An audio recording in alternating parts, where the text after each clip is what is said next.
Kemudian sampailah pada titik surat Asy-Syu'ara. Saya sampaikan makna Asy-Syu'ara jamak dari kata syair, ya syair itu artinya begini dan sebagainya. Nah, yang dicuplik itu yang itunya aja tuh. Ya. Syair pemusik, lalu disimpulkan dan dibuat sebuah framing. Ada surat musik di Quran, ustadz ini menghalalkan musik. Nah, itulah yang terjadi. Nah, dan itu nanti bertanggung jawab di hadapan Allah Subhanahu wa taala. Mari kita bahas inti persoalannya. Apa itu musik? Apa itu syair? Karena konon ada berita Ustadz Adi tidak bisa bedakan antara musik dan syair. Konon, ya.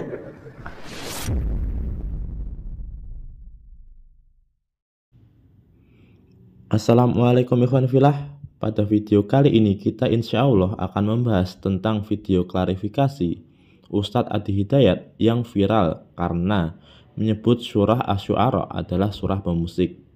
Dan kita langsung simak saja videonya ikhwan fillah. Karena itu materi sekarang pun diniatkan memperdalam pengetahuan sehingga bertambah pengetahuan itu, dan dengan tambahan pengetahuan itu kita bawa untuk mendekati Allah Subhanahu wa taala. Jadi jangan diartikan dalam konteks membantah supaya nanti video tidak dipotong ini klarifikasi ini itu, tidak. Kita hari ini ngaji, ya nggak ada urusan dengan yang lain-lain. Dan tidak usah marah, saya pun tidak marah. Saya tidak marah, ya tidak usah marah. Dicela itu biasa. Tidak apa-apa, nanti kan semua bertanggung jawab di hadapan Allah. Saat pulang kepada Allah dihisab, saat dihisab ditampakkan semua, dibuka hatinya, dilihat perbuatannya, kan semua kembali, itu aja. Jadi tidak usah terlalu capek dengan itu semua, nikmati apa yang ada saja, ya. Ustadz Adi Hidayat membahas pembahasan ini menjadi 3 bagian. Bismillahirrahmanirrahim. Baik, saya bagi kepada 3 bagian. 1, ini ada kronologis supaya diketahui dengan baik. Yang kedua, kita ada beberapa yang kita urai tentang pengertian musik, pengertian syair, surat Asy-Syu'ara dengan pemusik dan sebagainya, nanti kita urai. Nah, kemudian yang ketiga, kalau waktunya masih ada, kan kajian perdana ya Ustadz ya. Jadi jam 2. Ya. Yang ketiga tentang hukumnya bagaimana dalam Al-Quran dan Sunnah. Ya, jadi kalau Allah, kalau Rasulnya seperti apa, dan jangan lupa memahami kalau Allah, kalau Rasul itu seperti apa. Ustadz Adi Hidayat mulai membahas tentang kronologi permasalahan ini.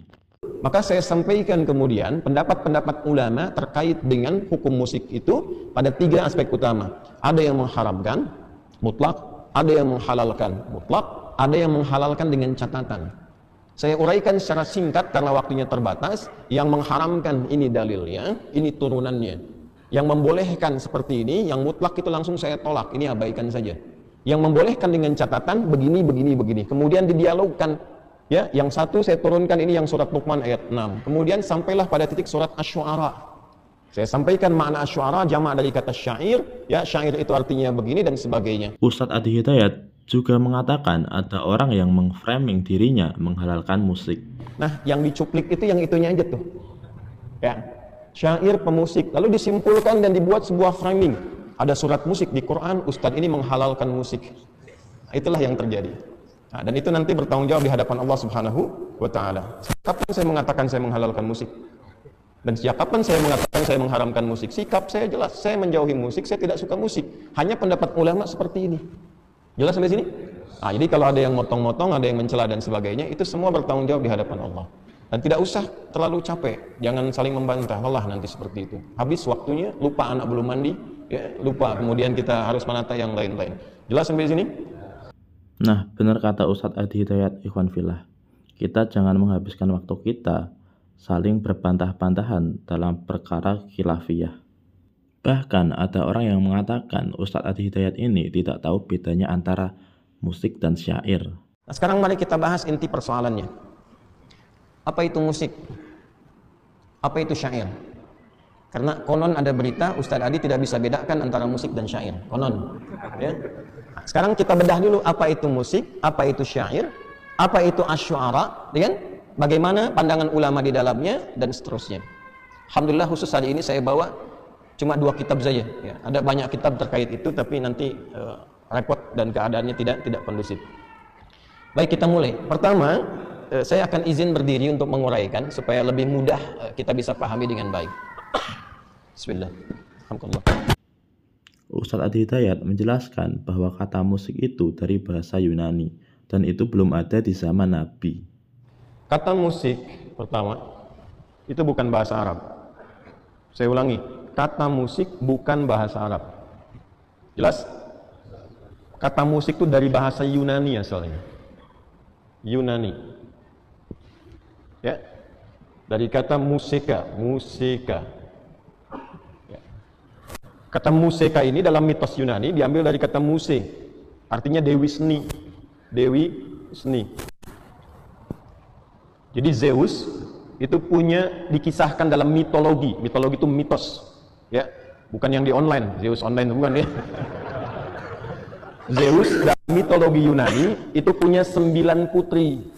9 putri itu disebut dengan Muses namanya. Jamak dari kata Muses. Ya. Perhatikan baik-baik. Nah, 9 putri ini terkait dengan seni dan musik karena itu disebut dengan Muse. Misal ada yang namanya Cleo, kan? Itu dewi musik terkait dengan puisi. Nanti ada yang terkait dengan nyanyian, terkait dengan tarian dan sebagainya. Itu 9, ya. Kalau teman-teman mau akses silahkan nanti cari referensinya tentang ini. Mungkin karena sekarang ini manusianya adalah manusia yang mengandalkan pada Google, ya googling saja. Ya, googling saja nanti arti musik misalnya, nanti keluar tuh. Bahkan kalau Anda misalnya buka Wikipedia pun ada musik itu keluar tentang pernyataan ini. Singkatnya adalah musik ini bukan dari bahasa Arab.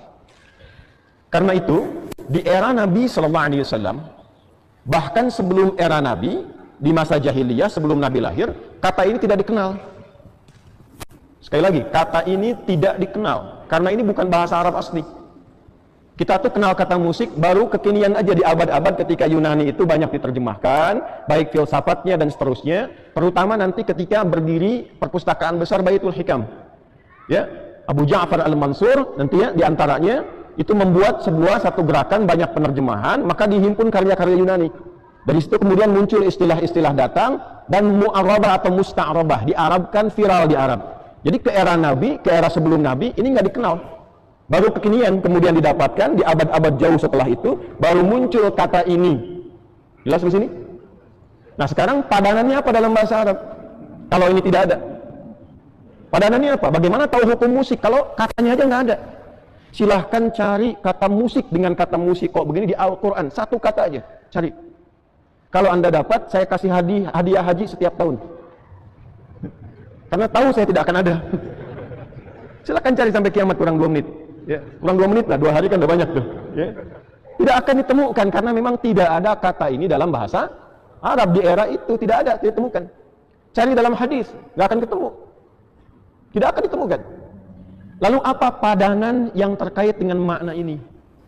Sehingga nanti dibawa ke dalam konstruksi hukum. Hukum musik apa? Untuk menjawab itu kan mesti tahu apa yang dimaksud dengan musik, apa turunan definisinya, bagaimana kegiatannya, apa yang senafas dengan itu, kiasnya kemana, analoginya kemana, mana istilah yang serupa dengan ini, mesti dicari. Kalau tidak ada, nggak mungkin kita simpulkan hukum. Cara berpikirnya kan begitu. Nah, ikhwan fillah, karena kata musik ini berasal dari Yunani, jadi di zaman Rasulullah itu belum ada. Bukan berarti nggak ada alat musik di zaman Nabi, tetapi di zaman itu namanya bukan musik. Ya, maka dicarilah kemudian oleh para ulama, ditemukanlah istilah yang senafas dengan ini, setidaknya punya 4 sampai 5 nama. Sejak zaman jahiliyah sebelum Nabi lahir sudah ada 5 nama ini, sampai kemudian di era Nabi mendapatkan komentar, pandangan baik langsung dari Nabi apapun terlebih dari Allah Subhanahu wa taala dengan turunnya ayat-ayat dan surah khusus. 4 sampai 5 nama ini saya sebutkan satu-satu. Yang pertama al-hida atau kadang disebut huda, gini. Bisa pakai dhammah, bisa pakai kasrah. Nanti saya sebutkan sejarahnya, saya sebutkan kitabnya, saya sebutkan turunannya. 2 al-ghina. Ghina. 3 ini puncaknya. Asy-syi'r. Satu huda pakai hak kecil ya, bukan hak besar. Hak huda atau hida. 2 al-ghina, ghina. 3 asy-syi'r. Kalau pakai alat nanti disebut dengan azaf. Alatnya disebut dengan ma'azif. Kemudian ini yang keempat, 1, 2, 3, 4. Yang kelima kadang disebut dengan as-sama'. Ini agak jarang, tapi sering kadang-kali dimunculkan dalam beberapa kitab fikih. Al-huda atau hida, 1. Al-ghina, 2. Asy-syi'r, ini puncaknya, 3. Yang keempat kalau pakai alat, azaf, alatnya disebut ma'azif. Dan yang kelima, as-sama'. Jelas sampai sini? Jelas. Jadi kata ini tidak ada, kata musik ini. Yang ada tuh 5 ini. Dari mana asalnya 5 ini muncul? 1, al-huda atau al-hida. Yuk kita pakai kitab dulu ya, supaya tidak dipahami bahwa ini cuma cerita atau dikarang-karang. Di antara kitab yang paling populer tentang hida atau huda, rujukan para ulama sampai sekarang, ya, termasuk juga para ahli-ahli sejarah dan syair. Itu nama kitabnya Mirwajuz Dhahab, karya Al-Mas'udi, Ali Al-Mas'udi. Mirwajuz Dhahab, ya. Karya Al-Mas'udi. Kurang lebih 1850-an halaman. Saya ada kitabnya. Ya. Situasi sekarang, lihat Masjid Al-Azhar langsung bikin lagu, langsung bikin lirik. Musik lagu yang ditampilkan untuk menggambarkan rasa, pikiran dan ide, itu bahasa Arabnya disebut dengan syair. Ini. Jelas? Awas, hati-hati. Orangnya disebut syair. Syair. Jadi kalau teman-teman klik syair, ya, klik aja syair misalnya, kemudian musik, syair, musik begini. Maka definisi musik syair itu sekarang definisinya musiqa dzatu afkarin. Musik yang mengandung pikiran, mengandung ide, mengandung irama, mengandung rasa. Jadi tidak mungkin disebut syair kalau tidak ada musiknya. Jelas? Syarat musik itu masuk ke dalam syair, syarat disebut syair itu 5. 5 syaratnya. 1, afkar, ide. Ada pikirannya, ada renungannya, ada rasanya. Kedua, uslub, gaya bahasanya yang betul. Ini timbangannya. 3, fasahah, mesti fasih. Nggak boleh ae, harus runtut. Kemudian yang selanjutnya khayal. 4, ada imajinasi. Sehingga ketika ada daya imajinasi, nggak langsung pada tujuan, itu lebih indah. Dan yang kelima, syarat yang kelimanya, musik ini. Yang kalau dalam bahasa dulu disebut dengan iqa', namanya iqa', ada irama-irama nada. Jadi tidak mungkin disebut dengan syair kalau tidak mengetahui irama. Tidak mengetahui notasi yang dalam bahasa sekarang disebut dengan musik. Nah, Ikhwan Fillah, di sini kita tahu bahwa di zaman Nabi itu nggak ada kata musik. Yang ada 5 kata, dan salah satunya adalah syair atau syair itu. Nah, Ustadz Adi Hidayat juga menjelaskan beda definisi syair dalam bahasa Arab dengan syair dalam bahasa Indonesia. Ya, jadi kalau teman-teman ini belajar sastra Arab, Al-Adabul Arabi, ilmu ini nanti dibahas di 2 cabang ilmu. 2 cabang ilmu ini, 1 untuk membahas notasinya disebut dengan ilmu arud namanya. Arud itu apa? Syair. Jamaknya apa? Nah, kalau sudah paham sampai sini, Anda mengerti syair dalam bahasa Indonesia beda dengan syair dalam bahasa Arab. Jadi kalau Anda membaca syair dipahami bahasa Indonesia, ketemunya apa? Ya kata-kata yang ada iramanya, sajak. Ya pasti beda dengan musik. Karena pengertian syair dalam bahasa Arab bukan dalam pengertian bahasa Indonesia. Tidak disebut syair, bukan disebut penyair kalau tidak menguasai musik. Kalau sudah syair itu sudah musisi, sudah tahu lagu, tahu notasi, tahu lirik, itu baru disebut syair. Jadi bukan dalam pengertian bahasa Indonesia. Mungkin antum bacanya syair itu dalam yang terbayang di pengertian di kepalanya bahasa Indonesia. Ya, jadi disitulah disimpulkan beda syair dengan musik. Ya kalau bahasa Indonesia emang beda. Pasti beda. Ya, musik dalam bahasa Indonesia, musik dalam bahasa Indonesia sekali lagi dengan syair dalam bahasa Indonesia itu kalau kemudian dipertemukan tidak akan ketemu karena tidak sama. Ya, yang syair ini hanya kata-kata, Anda bikin sajak, bikin puisi, disebut syair, ada penyair. W.S. Rendra misalnya, ya, Pak Taufik Ismail misalnya itu penyair. Dalam bahasa Indonesia itu belum tentu jadi musisi. Tapi dalam bahasa Arab disebut syair itu sudah pasti musisi. Sudah pasti itu. Nah, artinya bukan saya yang tidak paham. Mungkin yang sana ya menjawabnya begini, yang di sana melihatnya berbeda, gitu aja. Itu aja. Ya, kan tidak boleh kita menjelekkan orang. Ya, menyudutkan orang, menjatuhkan orang itu tidak boleh. Kita itu umat Nabi yang dilatih berprasangka baik. Karena di sana melihatnya dalam persepsi bahasa Indonesia, maka tidak ketemu. Jadi kalau ada yang mengatakan dari dulu orang Arab sampai sekarang misalnya, ya kata syair itu jelas maknanya, ya jelas tidak ada kaitan dengan musik, ini menandakan mungkin cara pandangnya berbeda, informasinya belum masuk. Belum masuk, nanti saya buka di akhir. Ya, saya buka pelan-pelan di akhir. Tapi di sini, maaf Bapak Ibu sekalian, saya juga belajar bahasa Indonesia. Dan saya punya koleksi KBBI, Kamus Besar Bahasa Indonesia di rumah. Ya. Kita belajar sinekdok, pas prototo, totem proparte sampai ke sini, pengertiannya ada. Apa yang disebut dengan syair itu nggak akan sama. Jadi kalau ada yang menyebutkan ini nggak bisa bedakan antara syair dengan musik, ya lalu berkomentar A, B, C dan seterusnya, ini menunjukkan boleh jadi syair yang dia pahami syair dalam bahasa Indonesia. Jelas? Bukan dalam pengertian bahasa Arab. Ya. Saya nanti ungkap belakangan saja supaya tidak mengganggu jalannya ta'lim kita. Kalau ini sudah pakai alat, liriknya, notasinya, iramanya diiringi dengan alat, itu berubah menjadi azaf namanya. Ini ilmu nih. Alatnya disebut ma'azif.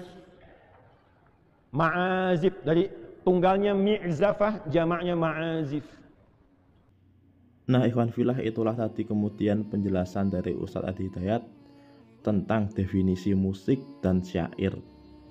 Nah, ikhwan fillah, di sini kita tahu bahwa definisi musik dan syair yang difahami Ustadz Adi Hidayat berbeda dengan definisi musik dan syair yang difahami oleh ustadz-ustadz yang mengharamkan musik secara mutlak.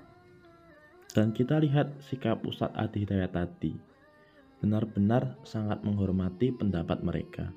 Jadi kita sama muslim jangan saling menghujat dan saling mencaci maki hanya karena permasalahan musik seperti ini. Jadi simpelnya, yang difahami Ustadz Adi Hidayat ini adalah definisi musik itu sesuatu yang berirama, sesuatu yang bernada. Sedangkan definisi musik menurut orang yang mengharamkan musik adalah musik instrumental, suara instrumental yang dihasilkan oleh alat-alat musik. Jadi ketika Ustadz Adi Hidayat menyebut surah Asy-Syu'ara adalah surah pemusik, artinya adalah surah Asy-Syu'ara itu adalah surah orang-orang yang menciptakan irama-irama dan memainkan nada-nada, dan syair juga termasuk dalam hal itu. Nah, ikhwan fillah, kalau kalian ingin nonton full video ceramahnya yang tadi, tonton aja di channel Ustadz Adi Hidayat. Dan yang terakhir, kita jangan saling mencaci tapi saling mendoakan. Wallahu a'lam bishawab. Barakallahu fikum. Wassalamualaikum warahmatullahi wabarakatuh.